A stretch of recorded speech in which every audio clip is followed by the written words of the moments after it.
Welcome to The Long Shot. It is a podcast. I am your host. My name is Sean Conroy. With me today on the podcast is the other host. I am one of your hosts. This is the other host. Her name is Amber Kim.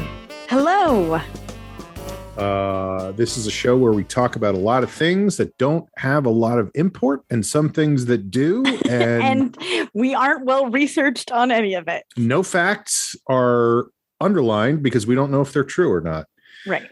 So I guess I just want to start by saying we are recording this on a momentous day in American history.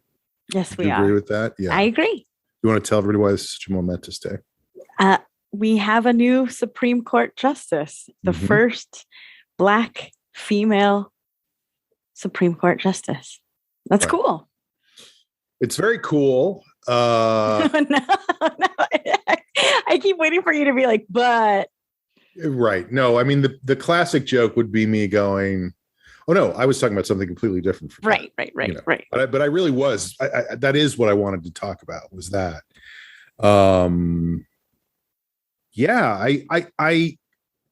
It is a big deal to me for a lot of reasons.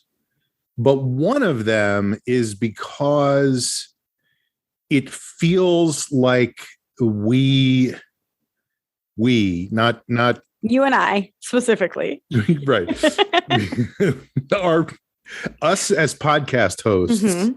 No, we the people have been kicked in the teeth repeatedly for years right now. Just over and over. Still are. It just absolutely. Like it's 100%. This was a brief break in that, I guess. I saw my old pal Timothy Snyder on the news today.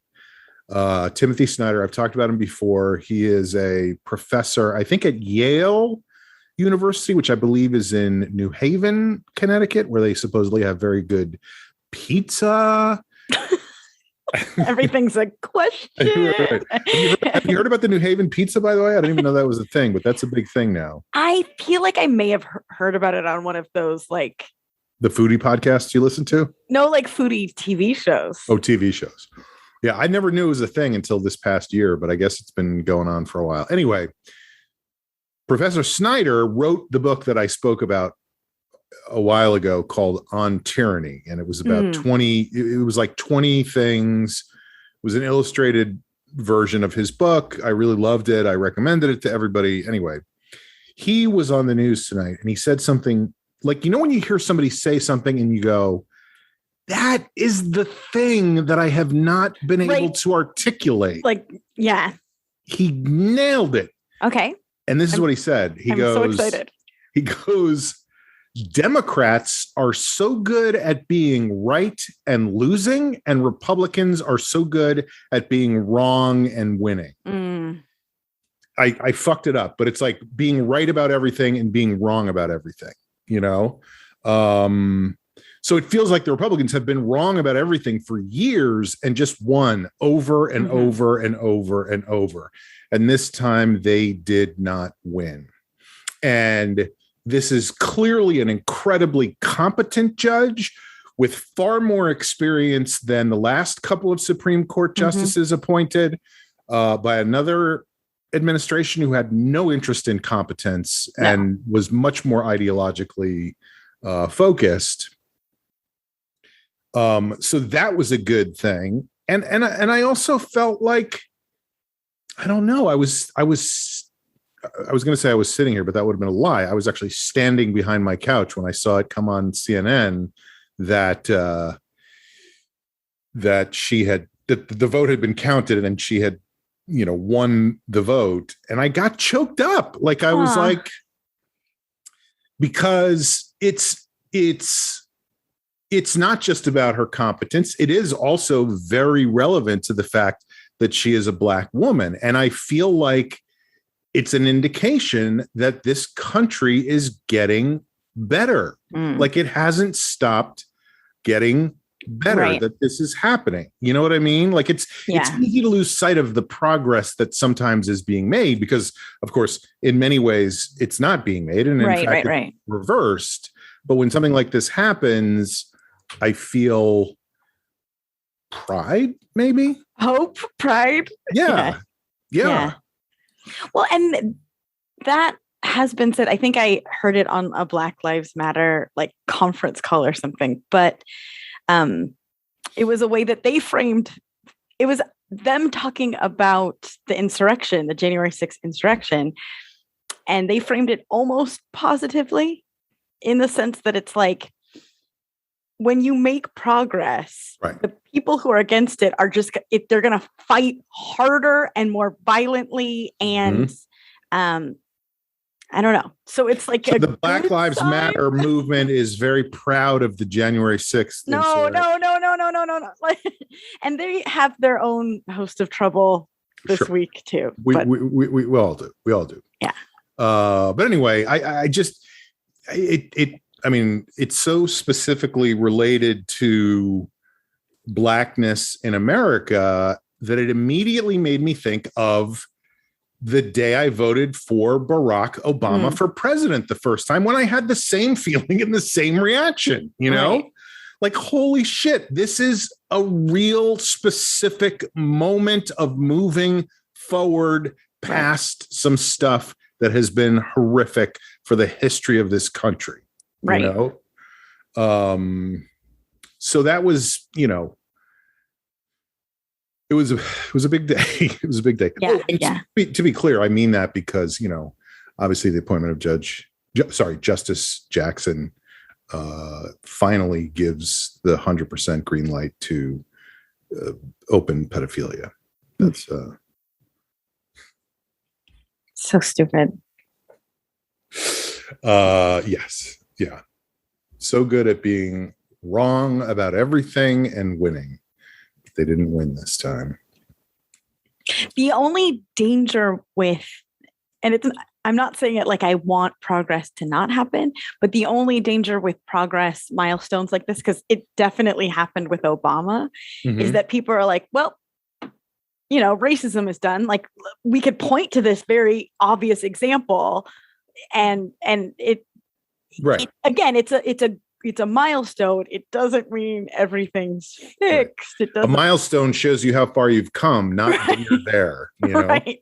And by the way, the distance you've come when you see a milestone is 1 mile, and it's usually a longer trip than that. You know, you have to, unless you're just running a mile, you know, going, but then you don't even notice the milestone because there's a finish line with a ribbon, and you know,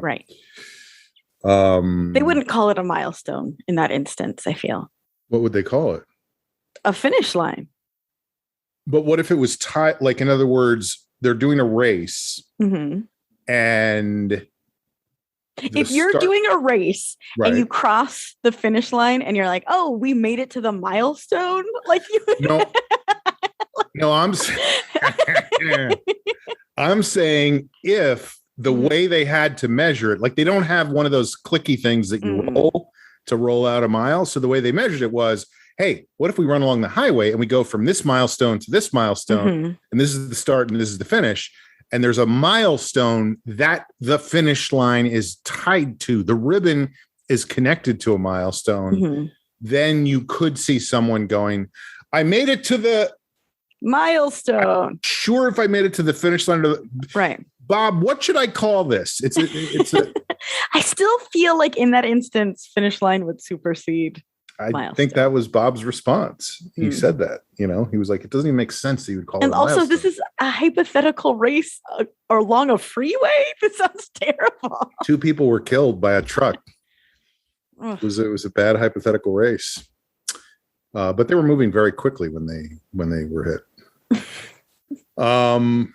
But anyway, it was quite a day. It was quite a day. It was this is the thing I was going to say is I was going to say something different when you said, here's the problem, or whatever you said, and then talked about how people think racism is over. The other part of that is the thing that really affected Obama's presidency was he was the first Black president. He was like, so it was like, oh, this is the person that has to be perfect. The face of, And it's obviously different because this is a lifetime appointment. So there's not the same kind of politics that go into it, but it's a difficult position, you know? I'm sure people will say unkind things. That's what people are. Yeah. That also reminds me, I never really watched the show, but you remember Between Two Ferns, Zach Galifianakis talk show when he had Obama on, and he goes, "How does it feel being the last black president?" It's funny because it might be true for a while. Right. Yeah. Anyway, we always like to start the show with a segment that we call Checking Shots. Yeah. Do you well, why don't you go first? What's your parting shot? I went into the office and worked all day long on Tuesday, and so did my whole team. Wow. And it was really weird. I've been in the office a couple times in the past 2 years, but it was always with once a year, there. Basically. Yeah, exactly. With no one else on there. Average. Yeah. And it was like for a very specific reason, like cleaning out my old desk or something like that. But this had very first day of school, moving into the dorm vibes, you know, because there was a large percentage of my team had never been there before, had never, like, we were all meeting each other in person for the first time. I was showing people, because I'm like the old vet now, I was showing people around, and I was really dreading going back to the office. Like, I was a big, like, no, thank you. I don't want to drive. I don't want to park, all of that good stuff. And then I kind of had a good time. It was like nice to break up the day. I will say it was almost impossible to leave the house. I think we've talked about this before, but like, I had these grand plans of, you know, getting up early and working out and doing my hair and makeup. No, none of that happened. I ran out of the house with wet hair. Hey, at least you have hair. You know, I'm jealous. You have hair. I could see it. A little bit. It's floofy. Like a baby duck. But then I think it was nice because any change is a vacation. So it was just like doing something different for the day. Right. And interacting with people. It wasn't the most productive day at work because of all of the excitement and commotion. It's just a weird situation. Right. Oh, and that was the other thing. So it felt very dreamlike because... Appropriate for your workplace. I know. Wow. It, like, everything was almost the same. Like, it would have, I think, been easier for my brain to compute if everything was different or everything was exactly the same. But everything was just like slightly off, you know, like a dream. Like, this is so strange. And everyone was flying the whole time. Right. Yes. Yeah. But we had like a big department-wide meeting that we all had to join on Zoom at our desk. And it was like, okay, this is so stupid. This is dumb as hell. But there were certain things I will say, again, because I was a hater, I was against it. There were certain things, like working, I would have a question come up, and working from home, I would either send a message and have to wait to get a response and hope that they understood what I was talking about, or I would just hold on to it till the next time I was talking to them. Like this, I would just be like, hey, blah. Oh, like we were able to. Hey, Steve, Amber's making that blah noise again. Can you go see what's going on? Yeah, right. So yeah, we were just able to make decisions and all get on the same page about them really quickly. That said, then they were like, you don't have to. You could come back if you want to, but you don't have to. And so everyone was like, never see you, never. But I do think. Do you think you will be back in the office full time at some point, or do you think it's like completely changed now? I think it might be completely changed. But I mean, I could see the value again. Like, you've worked on creative projects for us to be in the same room and just like knocking it out. And that's half the problem with this podcast at this point, is that it's all us in separate locations, you know. But it's so nice. I'm in PJ bottoms right now. I am in no. I'm not. I'm no. Well, okay. I won't go any further. Grooming.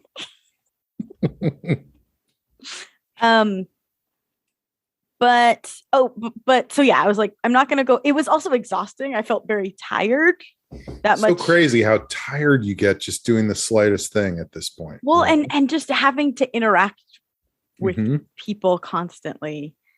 But so then yesterday I was not going to work in the office, and I go to start my workday, and I was like, I left my laptop charger in the office, and my laptop is already dead. So I was like, guess I'm going to but I literally drove to the office, picked up the charger, and drove home. Was there anybody else at the office? Yeah, but I was stealth and no one saw me. But I was like, if I even start, if I look at my emails, if I know it'll be cut to 5 hours later. Right. That's a crazy thing. I mean, not even having to do with being in and out of the office. I feel like we've talked about this a million times, but like that thing of like, I'm just going to check my email and then an hour goes by somehow. What a fucked up time thing. It's really weird. Like, I teach classes and I'm always like, okay, as soon as class ends, and I teach, this is literally where I am when I teach. And then I'm like, okay, as soon as class ends, I'm going to get up and I'm going to go do something else. And an hour and a half later, I'm like, I was going to get up, you know? Right. Well, a couple times recently, I think part of the burnout has like affected my brain, but there's been times where I have been at lunch. I know that I have a 1:30 meeting. At 1:25, I sit down for this. I came back from walking smudgy or whatever, like specifically because of this meeting. And then I say I'm going to answer one email or like work on one report. And then I get messages of like, hey, are you joining this meeting? I'm like, I truly sat down for this meeting. Yeah. Like, that's so crazy. Yeah, those Silicon Valley people are fucking brilliant, you know? They really know how to fuck us up. Yeah. Well, you say suck us in, I say fuck us up. They know how to fuck us in. Yeah. Silicon Valley is all about sucking and fucking. So you had a good time at work. That's nice. Yeah. It was, again, it was nice because it was different. I still don't think I ever need to go back to an office 40 hours a week. Mm-hmm. But I can see value in it for specific projects and specific reasons. And there are people who, like, I'm lucky because this is my office setup. Mm-hmm. And I truly am only here when I'm working and like now when I'm doing this podcast occasionally because Jeff's not home and it's cooler out here than in his office. Mm-hmm. But I could see if I was in the old apartment still and I was working in the same room that I was eating all of my meals and watching TV. Like, let me get the fuck out of here. This totally. Yeah. But like, I'm in a situation where it's like, I kind of like it. I could be very productive and I could cater my working conditions, you know, like if I want music on, there's music on. If I don't want music on, I don't have music on. The temperature's all regulated by me. What if you're not sure if you want music on or not? I just have my finger hovering. Okay. So it's not on, but it might be, or it's on, but it might be off. But you know what I'm saying? Like, I don't have to worry about anybody else's needs. That sounds horrible. No, I know. Doreen loves to fucking crank that EDM. And I'm like, God damn it. Give me some night moves. Where's Bob Seger and the Silver Bullet Band? Classic rock. Yeah, I get it. Like, it's nice to have total control over your space at all times. And if I'm not comfortable in what I'm wearing, I can walk a few steps and change every article of clothing. I'm not just stuck like that for all day long. And that you have to leave so much earlier to drive there and park. And then it takes so much longer. Like, more of my day is owned by my job when I'm driving there. Right. You know? Oh, absolutely. Commuting is a pain in the ass.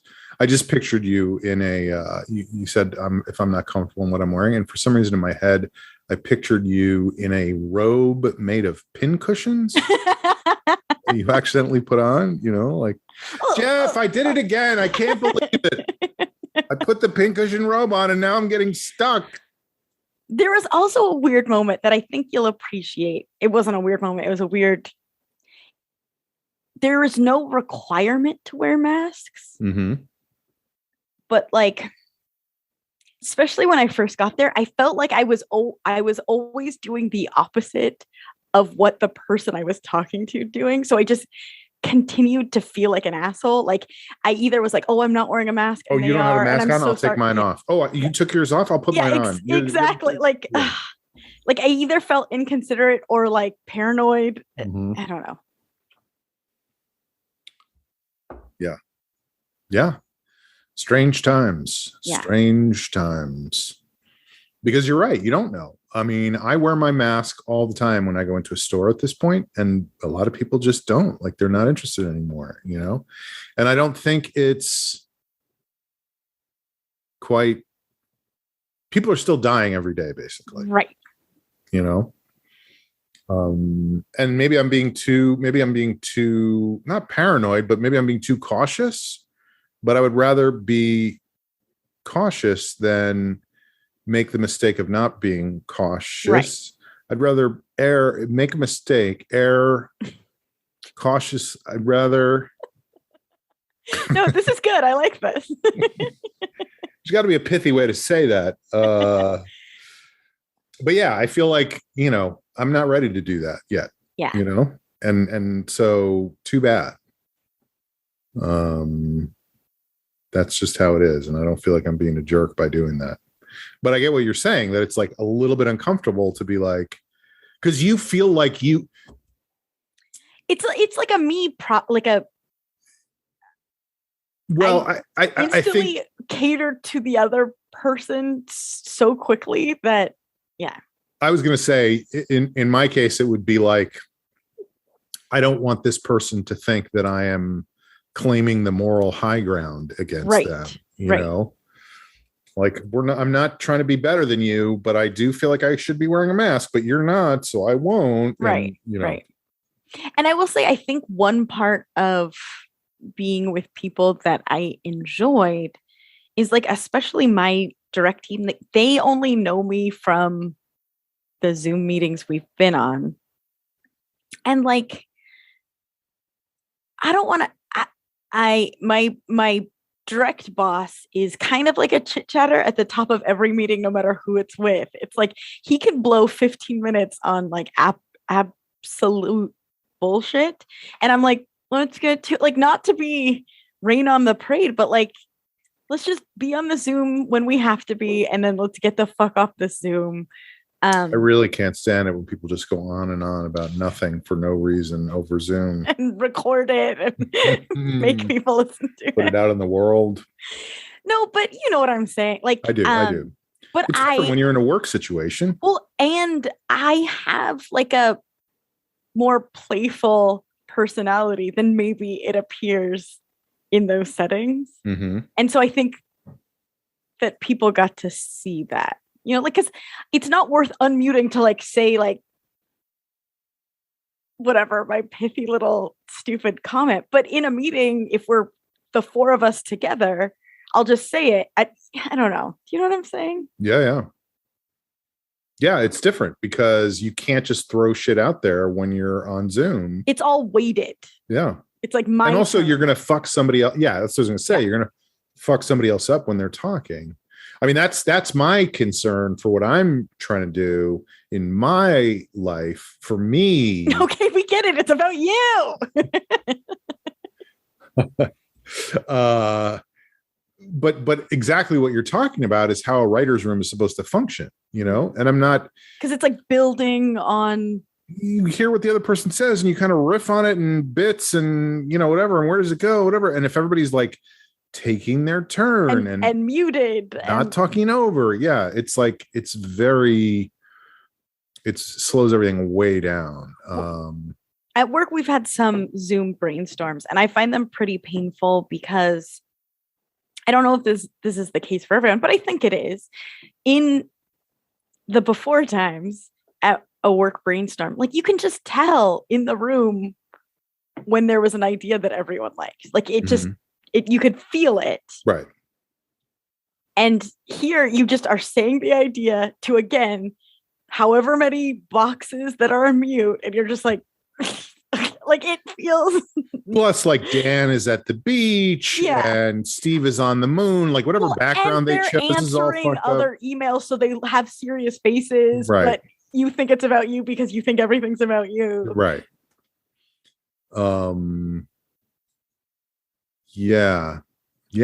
That's it's annoying. It's annoying. By the way, I have a pitch for your meetings.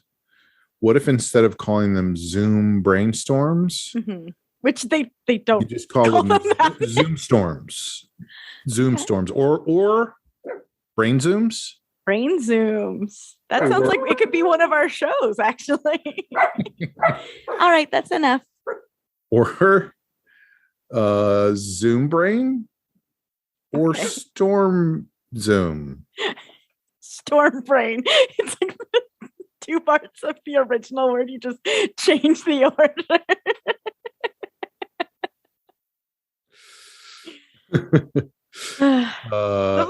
I'm just Zoom storming right now. So. I'm Zoom braining. I'm so sorry. Are you okay? Are you getting medical attention for that? I'm Zoom braining. So what else? What else, Amber? I don't know. That felt big. Great. Love it. Well, it's interesting you should say, am I getting medical attention right now? Because I did have to go to the doctor this week. I have switched. No. Well, no. I've switched insurance carriers. So I'm no longer able to see the doctor that I have been seeing. That you have a relationship with.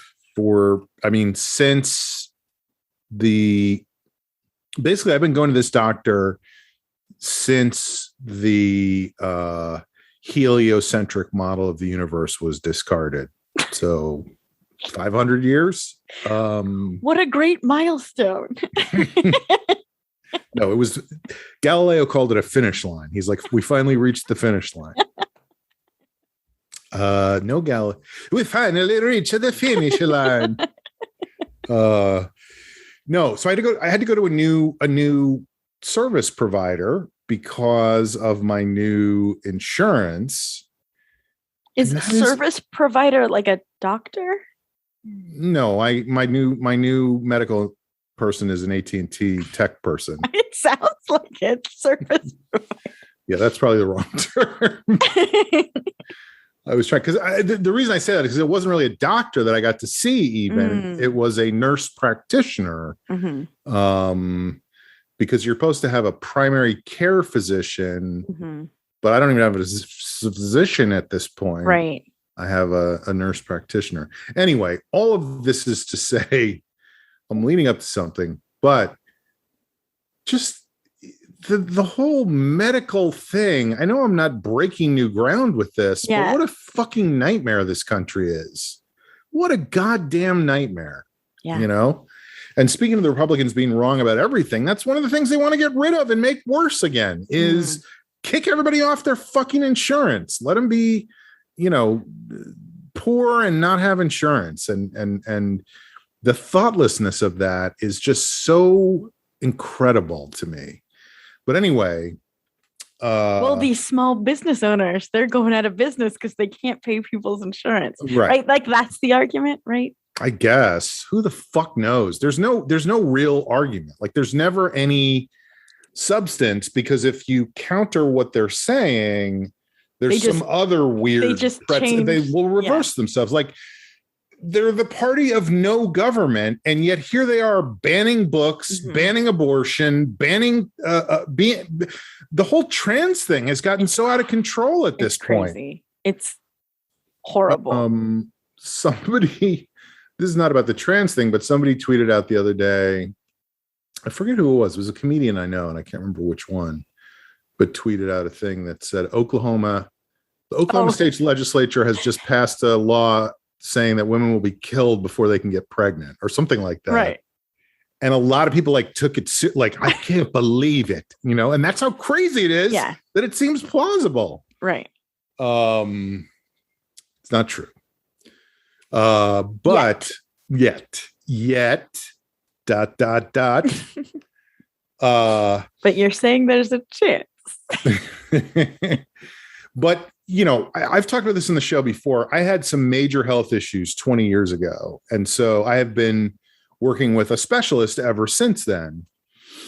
And so now I am not eligible to work with the same specialist, which means I have to find new people, which means I have to go through my primary care physician, which means I have to go through my nurse practitioner to get in touch with. And because of the stuff that happened 20 years ago, you just don't want to be in a position where you don't have somebody you can go to if something goes wrong, Right. So this is what I'm leading up to is the nurse practitioner says to me, this is what she says. She says, I am going to set up an appointment for you with, or no, she didn't say that. She said, I'm going to make sure they call you to set up an appointment so that you can go in and see somebody in this department. I said, great. That's what I said. I said, that's great. Very happy to hear that. Nurse. See, I thought this was kind of fucked up. I thought when she said nurse practitioner, that was her name. So I called her nurse practitioner the whole time. And then at the very end, she was like, by the way, just so you know, I'm a nurse practitioner. That's not my name. My last name is not that. And so then I started calling her nurse not that. Oh boy. You might not get the best servicing. What did you call it originally? Service provider? Yes. Well, what's good is that it is there's just a continuous stream of stuff that they're trying to help me with. So it's like a streaming service provider. But anyway, I have my phone on, and the phone rang, and I didn't answer it because I didn't recognize the number. Because you're a normal human being. And then I looked at the message, and I was like, "Oh, that was the fucking people calling to give me an appointment for this." But surely you can call back rather easily. Just wait. Just you wait. Just you wait, Henry Higgins. Just you wait. So I was like, okay, I'll call back. So I call back, and I get somebody on the phone, and I'm like, yeah, I'm just returning a call because I'm supposed to get this appointment, and they called me to set up the appointment. So now I'm returning the call so I can set up the appointment with them. I'm being proactive. And the person at the other end basically goes, yeah, we don't have a record of that. So I don't know why, you have to see your service provider. Yeah. And you're like, we did that stuff already. 100%. This conversation goes on for 5 minutes. And I'm like, I'm returning your call. Right. Well, this is then what the next iteration of that was. And this is where we kind of got stuck in a loop, was the professor at the other end. I believe she was a professor, just based on how knowledgeable she was. Oh, no. Was like, I don't know what you're talking about. I'm guessing they were probably calling you to set up an appointment so you could go in and see and get and I was like, I don't know. That happened already. That happened. This was set up. They called me to set up the appointment. Anyway, the upshot of it was things got, I wouldn't say out of control, but I definitely was annoyed. Yeah. And I definitely made that clear, not in words, but in tone. I made it clear that I was very annoyed. I mean, I've talked about this before, but I have a tendency when I do that to begin to speak very clearly and very slowly. Let me explain this to you and make it 100% clear. Because you're a child. I saw nurse practitioner, whose name turned out to be nurse not that. She told me, probably shouldn't have put that part in. Anyway, the upshot of it was she then went into her whole spiel again about how they weren't calling me for the appointment. They were calling me to put me in touch with the original person I had already been to. So I needed to go, talk to them and go to that appointment and blah, blah, blah. I hung up the phone. I just hung up in the middle of her thing because I was like, this is a losing battle. Yeah. There's no, I'm not going to win. I'm not going to talk her into doing this. Maybe I should have used reverse psychology and just gone, I don't want to set up an appointment with or it just makes me think of that old Bugs Bunny episode where they do the duck season, rabbit season. If I go, no, I think they were calling me to set up the original appointment I need to go to, so that she would then go, no. They were calling to set up the specialist appointment. Right. Anyway, I hung up the phone. I was like, God damn these motherfuckers. Maybe 45 seconds later, my phone rings. And it's the number. It's an 800 number, but it's the same number I just called. Yeah. Because I was like, maybe this person figured it out, or just maybe coincidentally, it's the same people right. They calling just use back. like a hotline, but they have. Yeah, there's a million people in this phone bank, and they're all doing different things. So I'm like, hello? Click. She called me back to hang up on me. That's wild. That's great. That made me laugh so hard that your fucking life doing is it. Yeah. Then you call it. I was like, oh my God. And then I was like picturing in my head what was going on in her, I was going to say office, let's just say cubicle. Mm-hmm. Like what was going on in her cubicle? Because I'm sure it's like a bunch of people. And imagine, so she goes, holy shit, that motherfucker just hung up on Donnie. This fucking guy just hung up on me. You don't hang up on me. I hang up on you. Hold on. And then calls back and that's hangs up and gets off the phone and goes, ha ha, motherfucker. And that is how you met your wife. But can you fucking believe that shit? That's pretty crazy. It was insane. I was like, oh my God. Do they not have like, I don't know how you, but like, hey, Dina, listen, we're looking through your phone records and we noticed that after almost every call, you then immediately call back and it's a 2-second call. And we're just curious to know why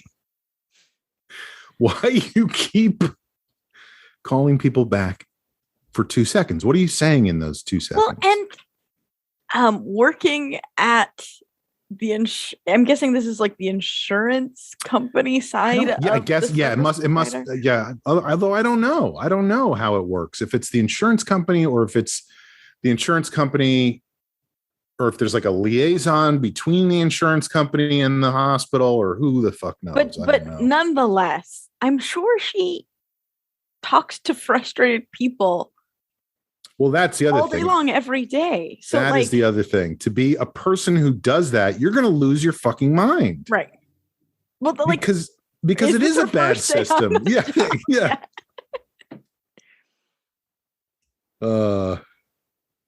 Right. Like she gets off the phone. She goes, ha ha, motherfucker. I got him. I called him back. Everybody. I called him back. And like, you see everybody else in their cubicles just going, no. They're all like, they're all over it at this point. They're like, oh God. Well, and it feels like those systems are set up.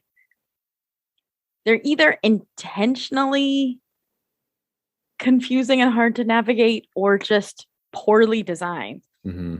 And it isn't the same, but like when I worked at the bank for a long time, I had to be the person who answered the phone with people complaining about this or that in something bank related, but to resolve anything, like it depended on what the issue was. I have to either talk to the credit card group, or I have to talk to the loan people, or I have to talk to the fraud department. And as an employee, was there ever fraud at your bank? Yeah. Involving credit cards? Yeah. Deep Cuts with Sean and Amber. We got to get that resolved one of these days. Jamie's still paying off that bill. No, they deposited money in. We have more money, but it's frozen. Anyway. Wait, this changes the game. Let's wait till the show's over because I need that money right now. Honestly, we could go in there and be like, just kidding, unfreeze it. It's ours. Yeah. Let's do it. This might be evidenced against us, unfortunately. But but as an employee, nice try, Kenny and Conroy. I'm the bank detective, and I listen to every podcast ever. Oh, but what I was saying is, when I would talk to these customers, they were already very frustrated because they've been trying to navigate the system on their own. But what they didn't know is that, like, me as an employee, I'm still navigating that same system. Like, I don't get that much greater of a leg up. Mm-hmm. I am just now on hold with the fraud department and then transferred to the credit card department. And I'm like, whoa, I already did that. So like, catering. But that's what I'm saying. I think I have the wrong. No, I was trying to get to auto insurance. So, okay, this happens all the time. But yeah, I've learned how to, you just have to tell the entire story, top to bottom, with all of the details to every single person. You cannot for a second assume that anyone wrote it down in your file and that it is listed anywhere. Mm-hmm. It's my point was just these systems that they've developed to like help people and to make customer service easier. They don't do that. And what's up with that? I don't have a good solution, but I don't know. Well, part of the problem, and this is what makes America great, is that all these corporations have taken over any semblance of personal interaction. A human being who knows the person and understands the problem. There were when I worked at a bank in the 80s, you knew 90% of the depositors by sight coming in. I mean, this was before bank machines. Yeah. But anybody coming in and out, you were like, oh, Mrs. Green is here, so she wants to get Fridays. Yeah, exactly.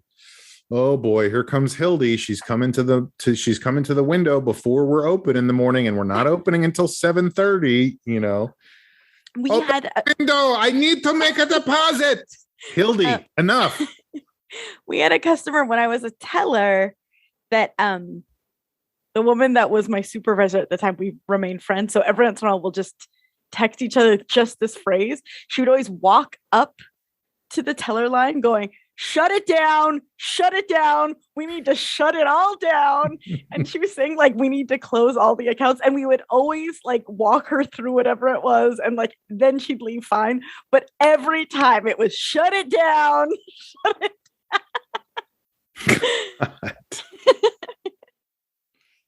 by the way, I always forget that you were a teller. I feel like that might be the thing between us that connects us.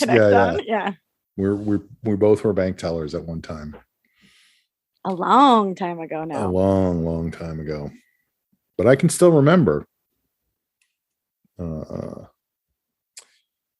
Well, here was the other thing I was going to say, because you were just talking about how you're like, nobody wrote down what you're saying. You have to tell the same story all over again. Here's the other part of that that's a difficult thing, is that people do not listen if they think they know what you're saying. Right.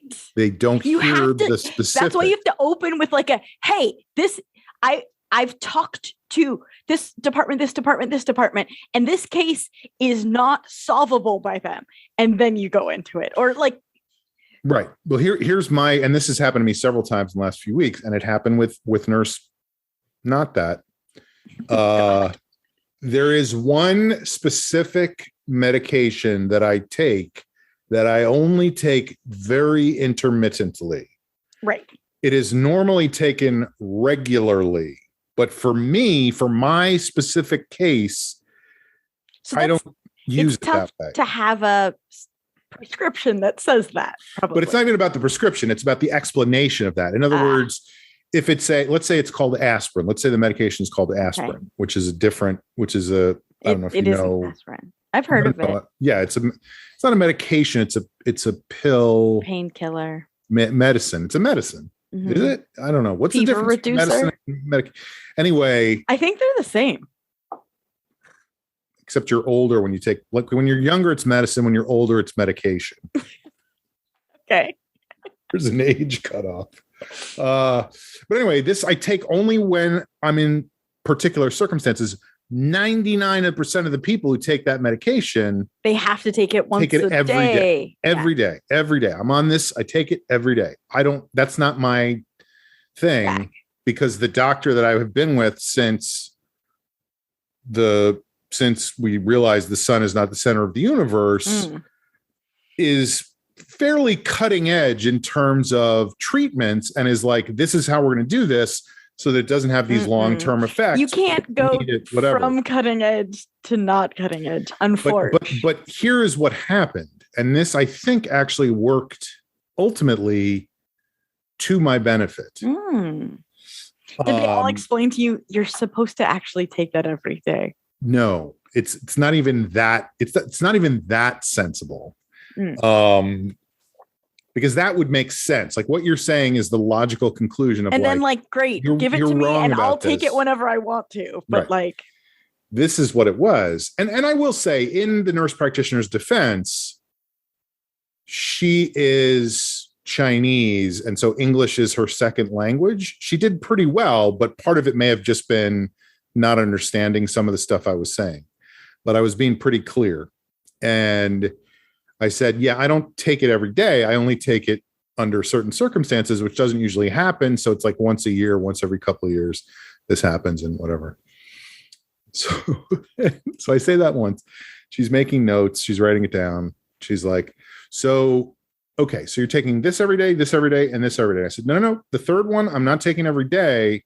That's what I'm saying. Like I only take that one, very rarely when something's going on. Oh, okay. Okay, let me enter this into the computer. So you take this every day, this every day. Well, that's the thing also about the computer part of it all. If it's not an option, there's no way for them to input it. But the computer, they're just taking notes. Like it's not like checking things off in the computer. It's taking notes. So the third time she goes, so you take this every day. And I was like, I have said this. This is the third time. Like I raised my voice and I was like, this is the third time I'm saying this. I don't take it every day. I don't know why that's not clear, whatever. And that was when we had our moment of breakthrough, she turned around and looked at me and she was like, I'm here to help you. I'm trying to help. And I was like, great. That's what I want. I want you to help me. So let's be on the same page about this. And and after that, everything was great. She actually was great. Yeah. Nice. But it was those first few times where I was like, yeah, people they think they know what you're going to say. And so they don't really comprehend what you're trying to say if it's not exactly what they say they think. Anyway, here's the other thing is that I had to fill out you have to fill out like 90 questionnaires when you go into the doctors for the first time. I always get nervous. Like I feel like I'm going to forget my own medical history and sure. Like, I don't know. Like, right. No, have I ever get in trouble? I don't know. Right. Well, that's exactly what it was. So the question that stands out in my mind is there was a question that said, and you're supposed to say yes or no. You circle yes or no, right? And it says, sometimes I feel angry or sad. No. I was like, what does that like, am I literally Like, you're saying, like, am I going to get in trouble? Yeah. Am I going to get in trouble if I say yeah? So I said no. I don't ever. You never feel angry or sad. That's also, then you're institutionalized. Right. Like, that's crazy. Imagine they knock on the door right now. You're coming with us, Mr. But I just thought it was so weird. But, like sometimes I feel angry or sad. Yes. What does that indicate? But also the yes or no of something that's like ambiguous is so funny. Sir, he said he never feels angry or sad. I think he might be a robot or a cyborg. A sociopath. Heart robot, You said no, like as you're angry and sad. 100. Well, in a sense, that's technically true because it was like all the time I am angry. And right. So sometimes I don't. Yeah. Sometimes I am not. All the time I am. What is the word that is underlined in this sentence? Right. Anyway, that's my checking shot. I love it. So we'll see what happens. I'm on a journey. I am on a journey. Like all of us. We're all on a journey. So onward and upward. Good luck. Do you want to just go straight to parting shots? Sure. Great. And go.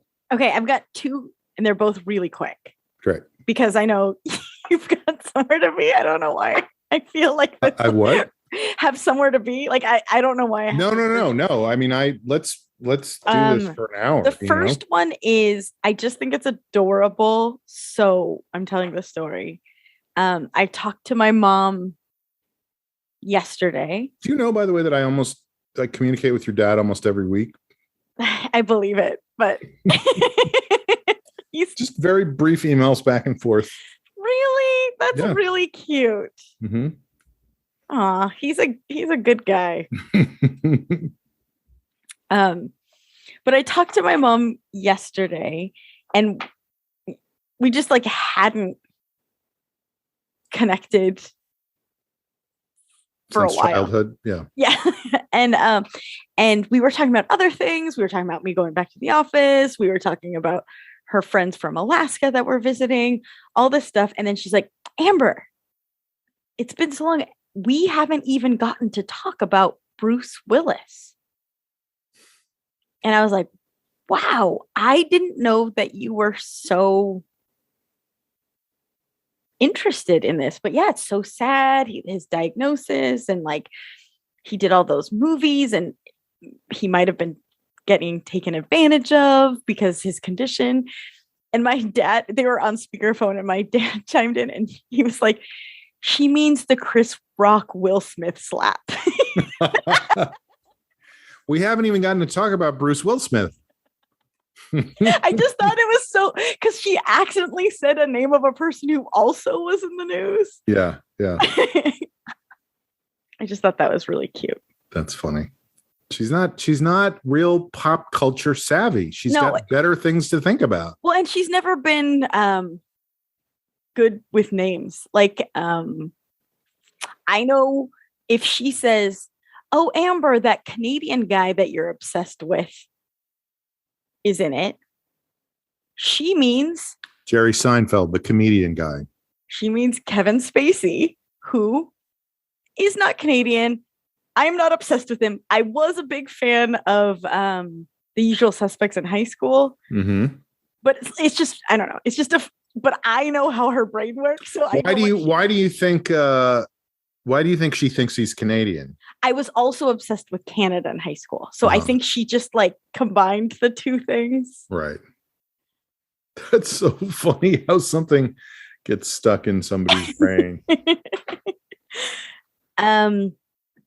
The other thing I wanted to say, and I have a feeling you're going to find this completely disgusting, but wait. Before you say this, I just want to say, like, it reminds me, my father, this goes back 30 years or something. I think I must have said something about how I thought Ed Harris, the actor, was good looking. Uh-huh. So now he always like, refers that dreamboat. Yeah, like that actor you think is so good looking, and I'm like, that's lots of actors. Yeah. It just got stuck in there, you know. Oh, you think that guy's good looking? Okay. So that actor you think is so good looking, and I'm like, there's a lot of actors that are, my Abby, Abby, my friend Abby, yeah, she like in passing said like she liked owls. And we've talked about this before. She had to like put a stop to it because her mom was just sending her owl shit all day. And she's like, I just like them. I don't want my house to look like a crazy owl lady. But thank you. I don't know. It's funny what they latch onto. So my second parting shot, again, I think you're going to think this is gross, but this is a big recommendation. So from that New York date I mentioned a long time ago, I had a big container of sauerkraut. Yes. And I needed to do something with it. For a second, when you said New York date, I was like, did Amber do a comedy club in New York or something? What is she talking about? Oh, yeah. I started stand-up again and I'm touring. Right. On the East Coast. Didn't mention it. I'm just doing it casually between podcasts. But I was like, on TikTok, I don't know. Somehow I saw something that said they had a recipe for a sauerkraut salad. And I was like, I'm listening. And I've been making it the last 2 days. It's fabulous. If anyone's into this stuff, it's mostly arugula. It's 2 cups of arugula and then 2 tablespoons of sauerkraut. I add a little bit more. Some cucumbers, some like cherry tomatoes, and keep going. I'm writing it down. Then a tiny bit of like Italian or vinaigrette, but you don't need a lot, just a tiny bit because the sauerkraut really acts as like that vinegar taste. Yeah. And it's great. It's so good. And I really recommend it. It's very like summertime, cool, refreshing. So that's your parting shot as a recipe for sauerkraut salad? I had never heard of a sauerkraut salad before. Had you?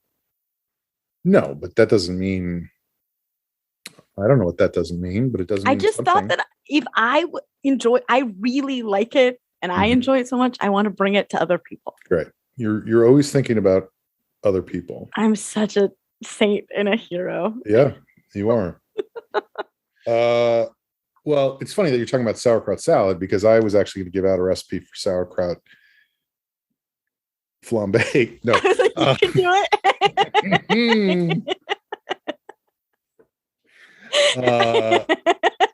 it. Here's a question I have because I don't want to be here for 2 hours, but I have so many different things to talk about right now. But I'll limit it to this. When you make a recipe, how closely do you stick to the measurements in the recipe? Such a great question. Because my marriage is a great example of very opposing views.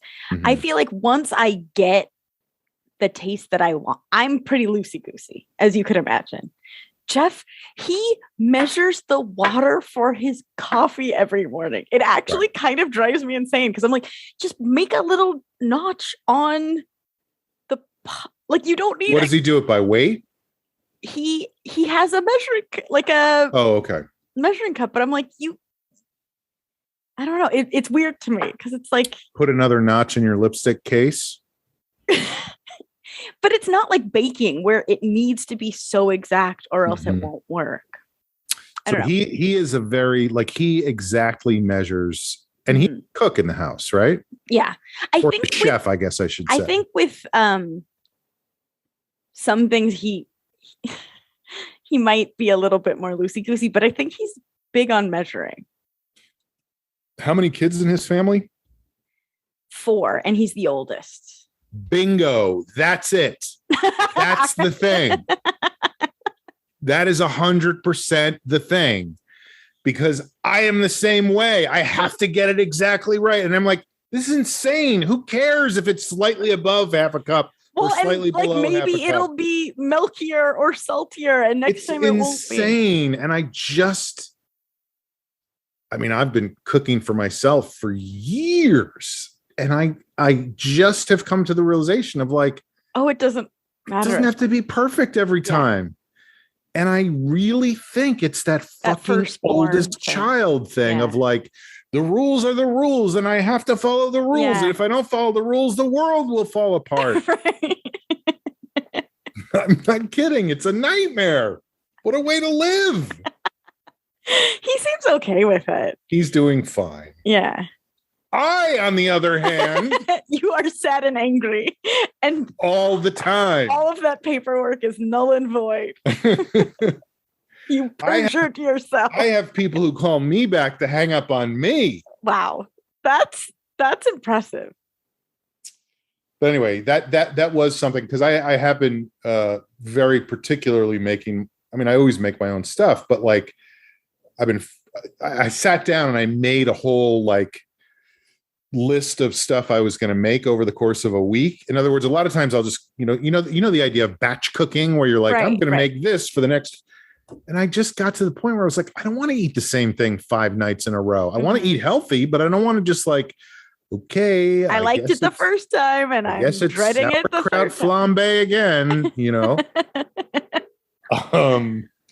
So I very specifically wrote out all these recipes and went shopping and got all the ingredients for like an entire week's worth of stuff. And then I was like measuring stuff and I'm like, the fuck is wrong with me?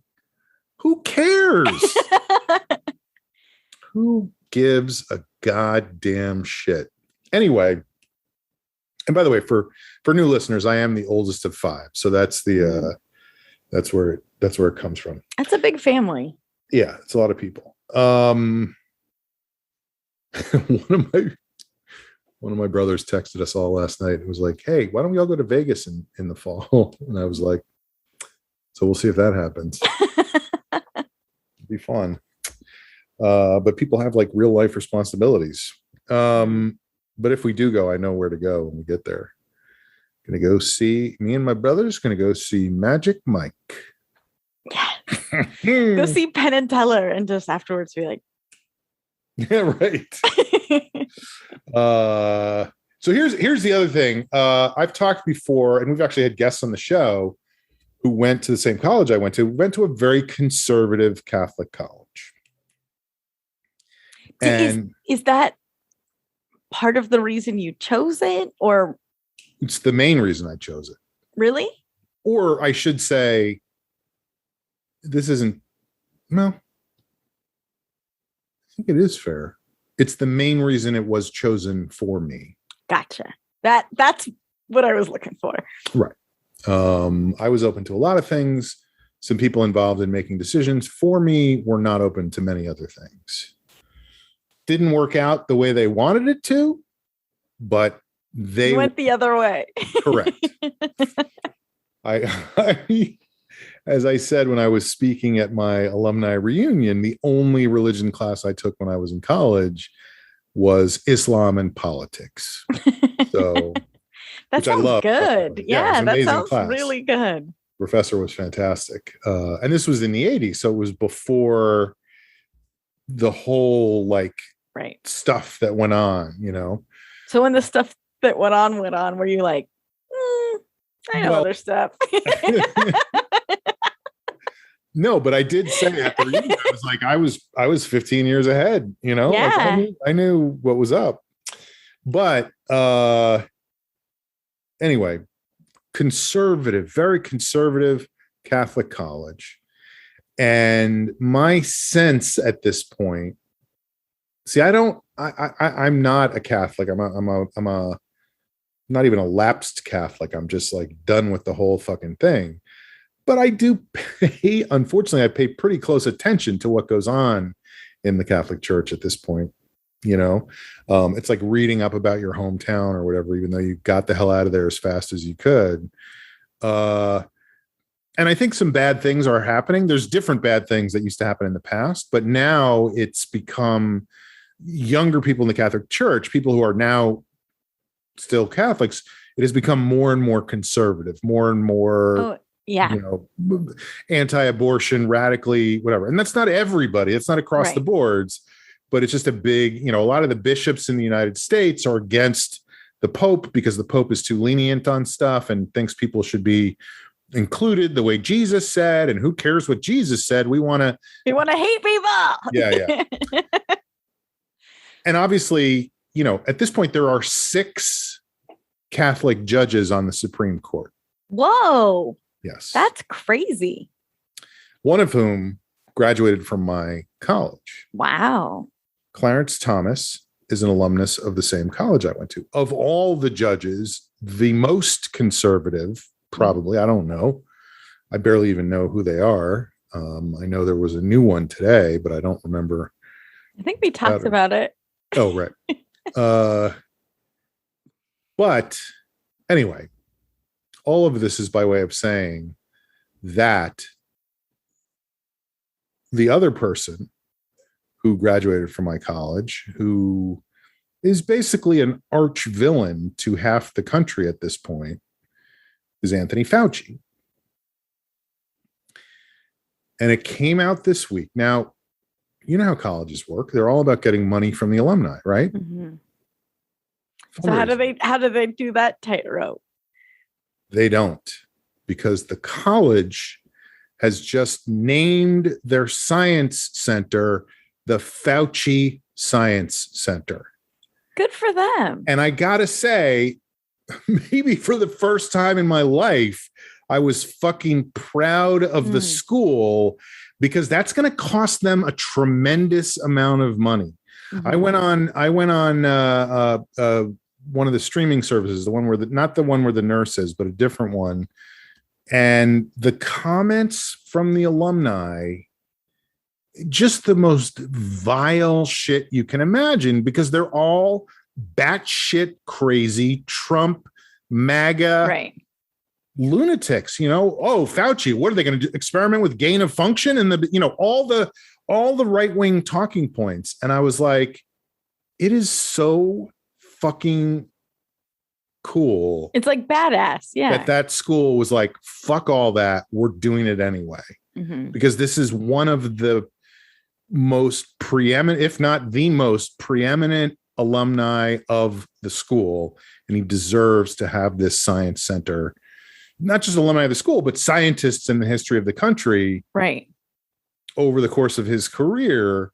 And we're naming the building after him, and fuck what happens after that. And I really hope they stick with it. Who knows? You know what I mean? Like once the alumni are up in arms and everybody like boycotts it and petitions and withdraws money and blah, blah, blah, blah, blah, blah. But it made me really happy when I saw that, I was like, that's cool. And I want to go visit now, I want to see it. So that's my ex sister-in-law, it's my brother's ex-wife, is super Trump supporting, anti-vaccine, like all of the things. Oh, I thought you were going to say Superwoman, and I was like, you should not say that on the air. But so I have her muted on Instagram because I don't want to like see those things. But every once in a while I'm like, what's she up to? Yeah. What's going on over here? Well, how's the ideology? Let me see what's going. Oh my God. Well, and I checked it today for some reason, or yesterday. It doesn't matter. But it was a picture of her wearing a "Let's Go Brandon" sweatshirt, and the caption was, "Jury duty today. They let me go, as you can imagine, but I'm proud for standing up for what I believe in." And it's just like, what a fucking asshole. What a fucking asshole. Because like, believe what you want to believe. Like, one of the rules of jury duty is no political clothing. Like, so like, what, you know what I'm saying? Like, it was just like, you're proud of yourself for, not only for like violating the rules, but also for not participating in the American democratic system. Yeah. Yeah. And also, can you hear that alarm? Or is it, no? I thought that was Jeff going, honey, we're going. Come on. By the way, bring the measuring cups. I want to know when we get to the milestone. But yeah, I just thought that was, I don't know. For me, it's one thing to believe whatever stupid shit you want to believe, but like to be so proud of it. To be such a dick about it. Right. Well, and again, we've talked about this a million times, but it feels like that whole side's thing loves feeling persecuted. So it's like they do things. I mean, that's what it's all about. So that people could say, hey, you can't do that. It's like, oh, blah, blah, blah. And it's like, you could just not get vaccinated and live your life and like shut the fuck up. Because like truly, who is coming for you? Mm-hmm. I don't know of anybody. Like, as long as you stick to yourself, like do whatever dumb life choices you want to do, as long as you're not endangering people. But no, it's about being angry at people for them trying to be reasonable. Right. And a lot of her posts are like about health. Like she's like you know how there's different ways into anti-vax, and she came in via the like goop, right, wellness yoga route. Gwyneth Paltrow. And so a lot of hers are about like eat vegetables and then you won't need a vaccine. And I haven't done it because it's like not worth it. But I want to be like, hey, I eat vegetables and I get a vaccine. Like, why is this an either or situation? I don't understand. Well, and I also will say that I eat vaccines and I inject vegetables into my veins. So far, sauerkraut so good. And arugula. Yeah. Yeah, just the level. I mean, it still blows my mind every day, the level of anger and hatred, and that it's all about anger and hatred and who do I hate and who hates the same people I hate, and how can I make the people who hate the people I hate them more and be angry. I mean, it's very distressing. It's very Italian dressing. You just need a little bit. Yeah. Because the sauerkraut. Don't use too much.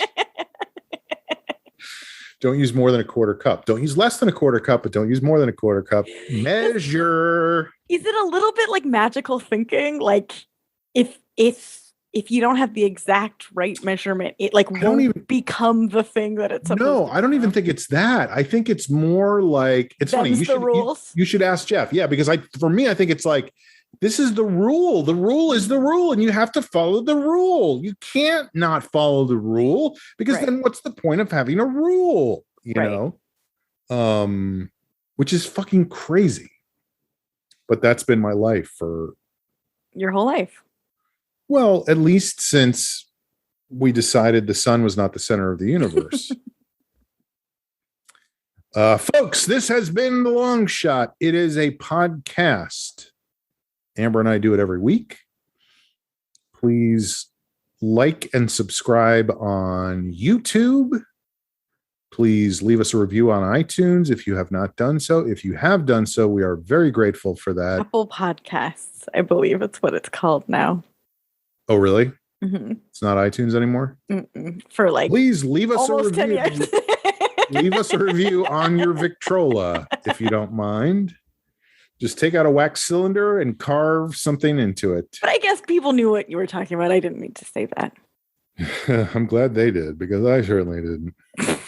All right. All right. Yeah. We'll see you next time. Bye. Bye.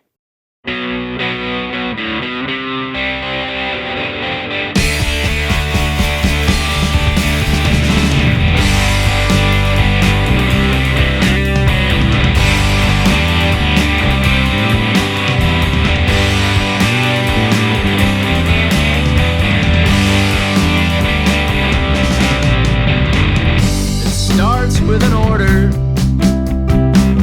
try on the cement shoes.